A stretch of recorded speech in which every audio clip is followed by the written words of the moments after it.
नहमदुहु व नुसल्ली अला रसूलिहिल करीम अम्मा बाद फ़अऊज़ु बिल्लाहि मिनश शैतानिर रजीम बिस्मिल्लाहिर रहमानिर रहीम।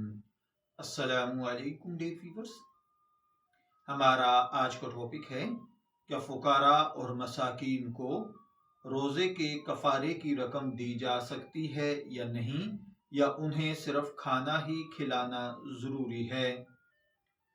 इसको आप इस अंदाज में समझ लीजिए, अगर कोई आदमी रोज़ा तोड़ दे तो रोज़ा तोड़ने का कफ़ारा उसने अदा करना हो, जो कि 60 मसाकीन को खाना खिलाना है।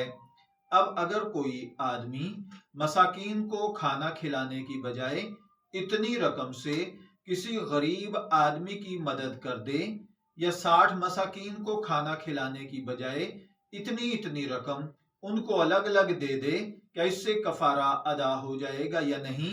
या क्या ऐसे पैसों से यानी कफारे की रकम से खाना खरीद कर यतीम खाने को भिजवा दिया जाए तो क्या ये अदा हो जाएगा या नहीं?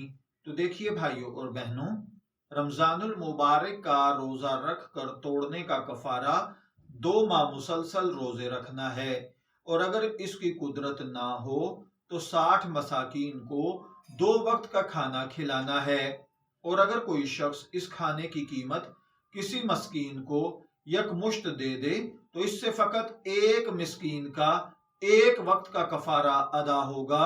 इसलिए कीमत अदा करने की सूरत में अलहदा अलहदा 60 मसाकीन को कफारे की रकम देना लाजिम है, जबकि ऐसा खाना यतीम खाने, किसी मदरसे में या जहां मुस्तहिक और यतीम बच्चे हों वहां देना भी जायज और दुरुस्त है। इससे कफारा अदा हो जाएगा। मैं दुआगो हूं कि अल्लाह ताला हमें इन बातों को समझकर इनके मुताबिक अमल करने की तौफीक अता फरमाए। शब्बीर अहमद को इजाजत दीजिए, फिर हाजिर होंगे किसी नए टॉपिक के साथ। तब तक के लिए अल्लाह हाफिज।